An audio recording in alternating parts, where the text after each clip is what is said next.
autoclaves odontológicas com problemas na despressurização. Meu nome é Felipe Unhan e esse canal é voltado inteiramente para dicas e tutoriais de manutenção de instrumentos e equipamentos odontológicos. Nesse vídeo eu quero falar um pouquinho sobre os problemas nas autoclaves com a despressurização. Então eu recebi algumas perguntas já de técnicos atuantes e que estão com alguns problemas, já estiveram, enfim, com problema de despressurização nas autoclaves.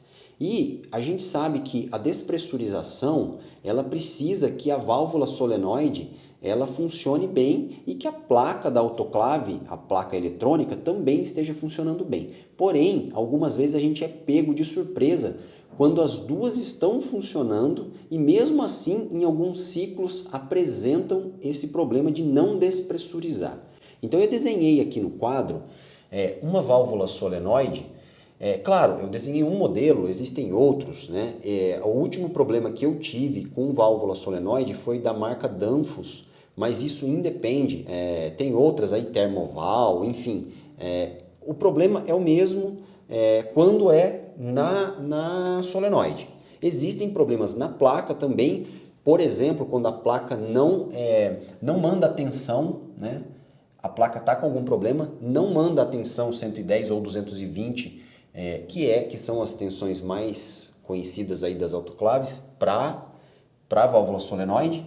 Então a placa pode estar com problema. Porém, às vezes vocês pegam aí algum caso em que vocês vão medir a tensão na placa e ela está mandando tensão para a válvula solenoide, vocês tiram a válvula solenoide, fazem um teste, às vezes até direto mesmo, numa alimentação direta, e ela está funcionando também. E depois, em algum momento, ela falha.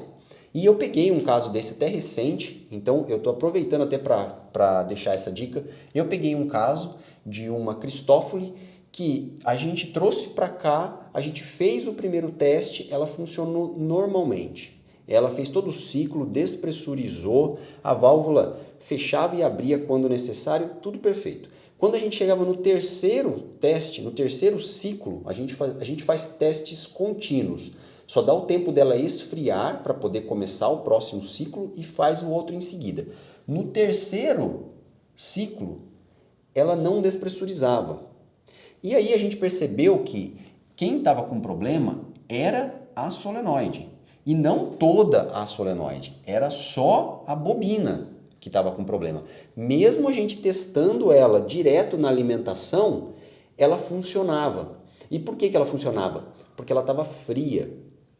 Quando ela aquecia, porque tudo que está ali dentro da autoclave, depois de alguns ciclos, aquece, inclusive a placa eletrônica. Então tudo ali fica quente. E a gente percebeu que após o primeiro, o segundo ciclo, ela começava a apresentar problema.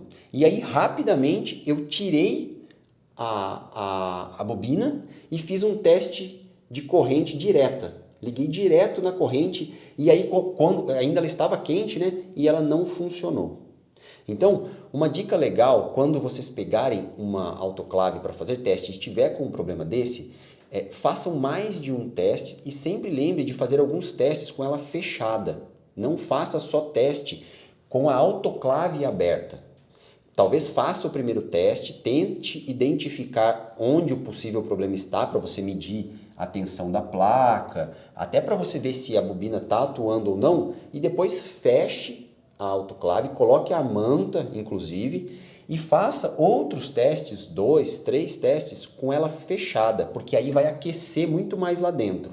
E aí podem apresentar alguns problemas, inclusive a placa eletrônica ou bobinas, né, já que isso aqui é uma eletroválvula, né, muitos chamam de eletroválvula, outros chamam de solenoide, enfim. E ela pode apresentar um problema. Essa estava apresentando só por estar quente, só por estar aquecida, ela não fazia mais a função. Então, toda vez que a placa mandava o sinal, ela simplesmente não fazia a sua função aqui do campo magnético para subir o êmbolo e aí não despressurizava. E a gente só foi descobrir isso depois de alguns testes com ela fechada e aí eu usei uma válvula nova que eu tinha aqui, reserva, e fiz o teste aí novamente com a válvula nova e perfeito. Ela funcionou em 5 testes seguidos e depois com ela fechada. Então, foi mais uma dica aqui rápida, pegarem um caso desse, façam esses testes e, se possível, se tiver uma válvula reserva, coloque a válvula reserva para testar se ela não está com algum problema intermitente. Legal, pessoal? Quem quiser saber mais sobre manutenção de instrumentos e equipamentos odontológicos, acessa lá o nosso site. Tem muita informação sobre o curso, sobre essa profissão e muito mais que vocês precisam saber. Até o próximo vídeo.